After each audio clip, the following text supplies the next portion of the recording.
So yeah, all right. Look, let's get into the fights. Justin Gaethje beat Tony Ferguson TKO in the fifth round. I thought Ferguson will win this fight. I didn't necessarily. I know I bet on him to win via submission in the third or fourth round.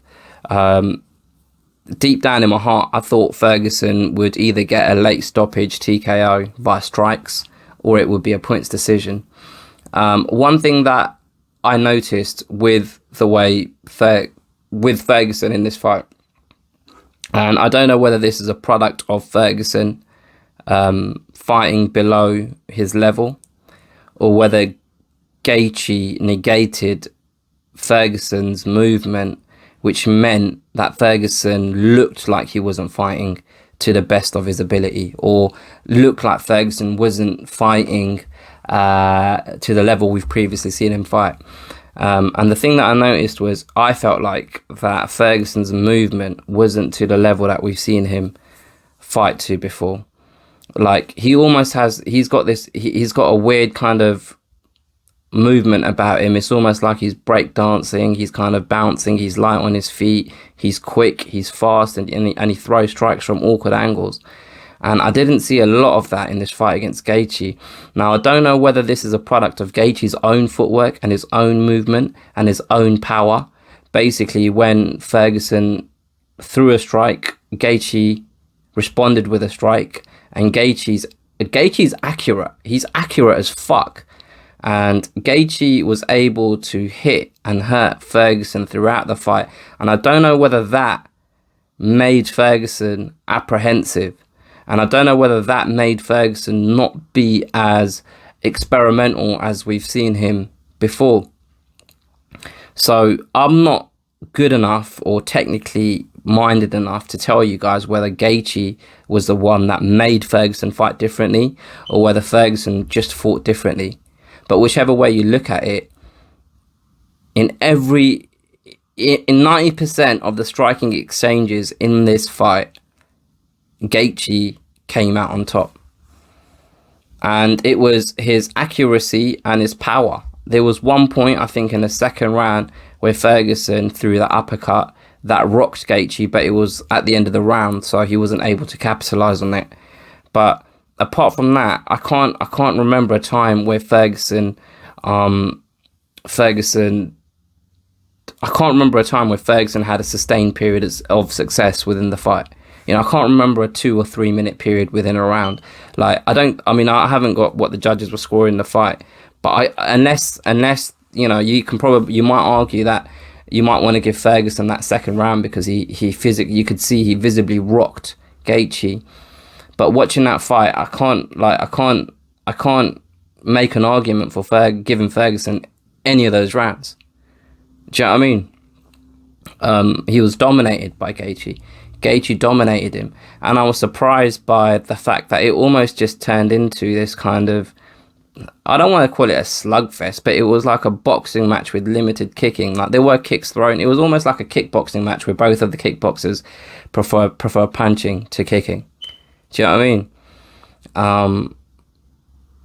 I was surprised by that, and maybe again, I'm looking at Ferguson because I thought he was going to win, and let's be honest, I wanted him to win. I wanted Ferguson to win to keep this kind of fantasy of a fight between him and Khabib alive, and it being a fight between the two greatest ever lightweights in MMA history.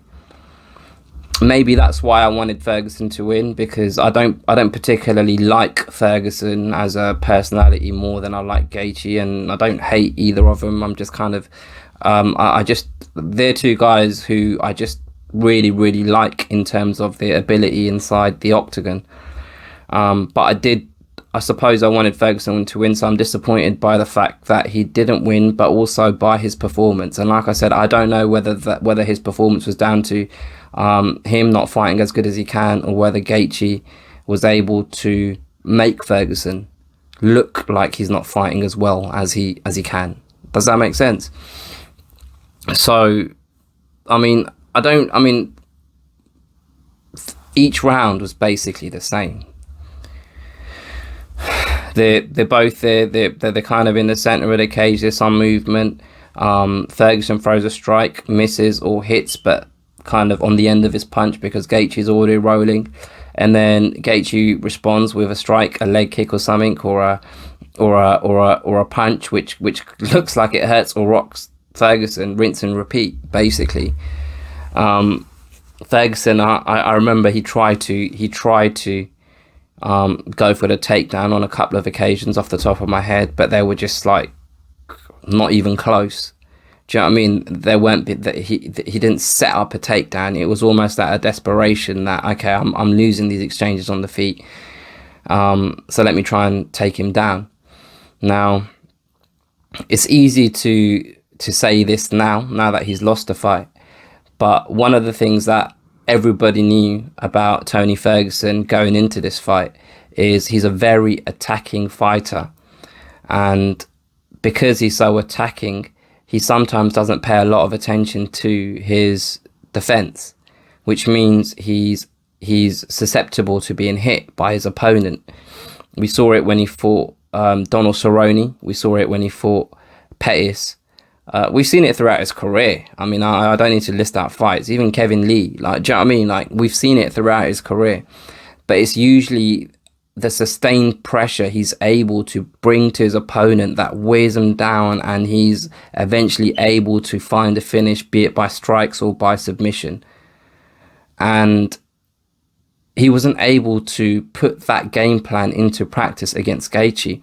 He wasn't able to put a sustained level of pressure with strikes against Gaethje, because Gaethje was winning the striking exchanges. And not only was he winning the exchanges, he was hurting Ferguson, which made it look like Ferguson was being tentative. So that's effectively the story of the fight. Now it looks like Gaethje is going to be fighting Khabib for the lightweight title. Gaethje is the interim champion. I just want to say, I don't think the fight between Ferguson and Khabib is dead. It's not dead in the water. I'd have Ferguson come back and fight a Dustin Poirier. I know he's got Hooker next, but someone who's in and around the title picture, someone who's in and around that kind of top 3, top 5 area. McNuggets, as Ferguson calls him, that might be an option. Tony Ferguson against Conor McGregor, that might be an option. But I'd have Ferguson fight someone in that top tier of the lightweight division. And it could be a Floyd Mayweather-Manny Pacquiao scenario.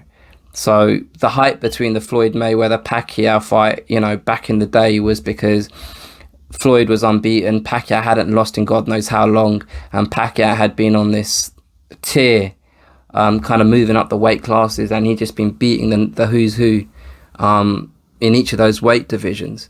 And he was on this roll, and everyone was adamant that this is the guy that's going to give Floyd Mayweather his biggest test. And the fight didn't happen in that sweet spot, in that point that we all wanted it. And it happened 4 or 5 years later, but there was still a lot of hype and interest around it. It's still a fight that, even though Ferguson has now lost, I don't think it's lost all of its shine. If Ferguson can come back after, you know, one or two kind of impressive victories, I don't think that fight is totally dead in the water. Khabib against Ferguson, because it's definitely a fight that I'd like to see. How often do we say in MMA that it's not it's not simple maths in MMA, you know? Just because Ferguson lost to Gaethje, and if Khabib then goes and beats Gaethje, it doesn't mean that 100% Khabib will beat Ferguson. Do you know what I mean? Like, there's loads of scenarios within the sport where you can kind of triangulate 3 fighters who have all beaten each other. So, you know, I'm still open to seeing Ferguson fight Khabib. It's lost a bit of its shine, but not all of it. It's not totally dead. But Ferguson, I mean, I don't know whether him cutting weight a couple of weeks ago had a lot to do with his performance in the cage. Dana White seems to think it does. But, I mean, he's got to go back to the drawing board. And the thing is, it kind of feels like he is the mastermind behind his camps, he's almost like he has a team of coaches, but he's the one that kind of tells them what he wants to learn and what he wants to improve on and where he wants to focus. And it's worked for him this far, so I'm not saying he needs to change it, but something needs to be addressed in terms of his inability to change the course of the fight. Like, he couldn't adjust during the fight, and I'm not sure whether his corner were able to tell him all right, make these adjustments, or kind of make this change to capitalize on this pattern that we're seeing in Gaethje. And I don't know whether that's just a product of Ferguson being the leader of his own camp. It doesn't seem like he's got a head coach that has the final say. It seems like he's the guy that has the final say, that delegates to his coaching team. So I don't know whether that, I'm not saying that is the reason he's lost, but if you don't use a loss as a learning experience, there's no point in like, it's almost like a double loss. Do you know what I mean? If you don't use this loss to improve how you're doing things, then you've lost twice, because if you're going to keep doing the same things over and over and over again, then you're not going to get a different result, And Ferguson is always, he's like he's a freestyle fighter, and he's always talking about how he focuses on improving his own skills. He doesn't focus on a game plan for a single fighter, and that might just be bravado, that might just be something to say in front of the cameras, but it also might be true. And at this level of the game, there's a reason why head coaches implement game plans for their fighter to give them the best possible opportunity of beating their opponent come fight night. And if that's something that Ferguson's missing out on, then clearly something needs to be changed for him to get the most out of himself when he's fighting. Aside from Ferguson, Gaethje, very, very, very impressive. Very impressive. I like the way he just managed the whole situation. 2 weeks notice. Oh, actually, it's not happening. It's now it's in 3 weeks time. So now he's got 5 weeks notice. And he just went in there and did the damn thing. Like, he literally, like, when he first came into the UFC, it feels like he had this mind state where I just blast through people. I don't care who you are. I'm willing to bet that my chin is better than yours, and I'm more powerful than you. And I'm willing to bet that if you hit me once and I hit you once, I'm going to cause more damage than you do. And that was almost the way he fought. Do you know what I mean? That was the way he fought throughout his career. It seems like I've never seen him fight in PFL. But that's the kind of attitude that he came into the UFC with. And it was a rude awakening for him, because obviously he lost to Dustin Poirier. I'm going to go on this page now, because I know he lost to Eddie Alvarez. I think he's just lost 2 fights in the UFC. Can't remember off the top of my head. Yeah, so he came in, Michael Johnson, and let's not forget that fight with Michael Johnson. That was a fucking firefight. Like, that was back and forth. They both got rocked. They both hit the deck.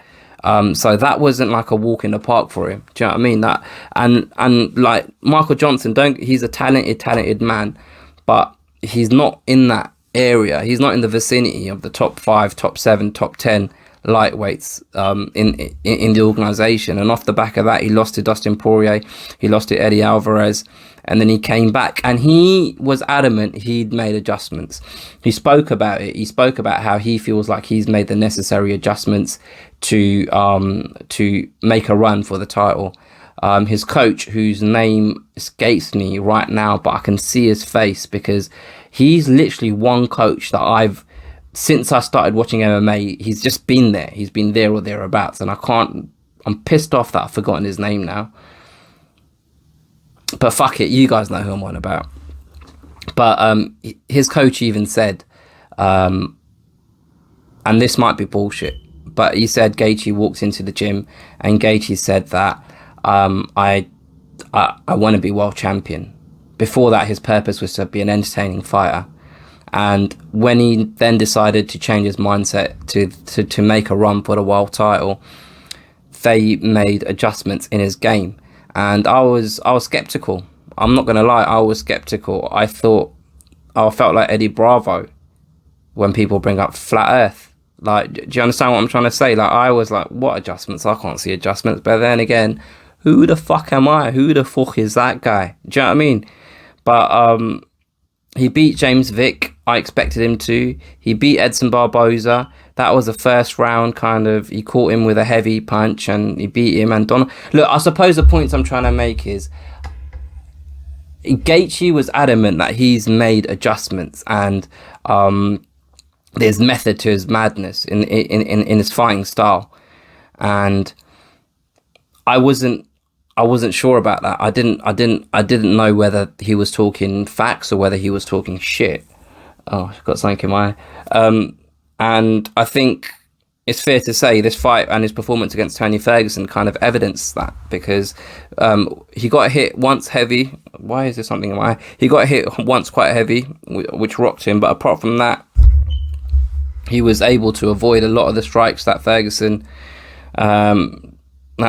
threw. And when Ferguson did land, it was kind of at the end of a punch. It wasn't at the optimum level of that strike, if that makes sense. So, you know, a fight with him and Khabib, I'll talk about it when it gets booked.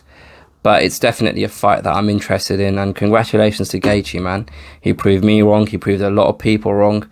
And I was very skeptical whether the way he fights could take him to a title shot, because it's just too risky, you know?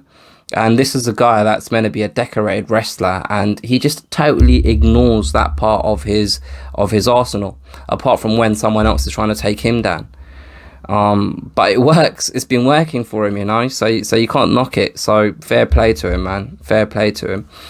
So you've made it here, which means you've watched the entire video, which means you probably enjoyed it. If you did enjoy it, why not check out my entire recap of UFC 249? All you have to do is go in the description of this video. You'll see a list of different podcast apps where there's a link to my podcast.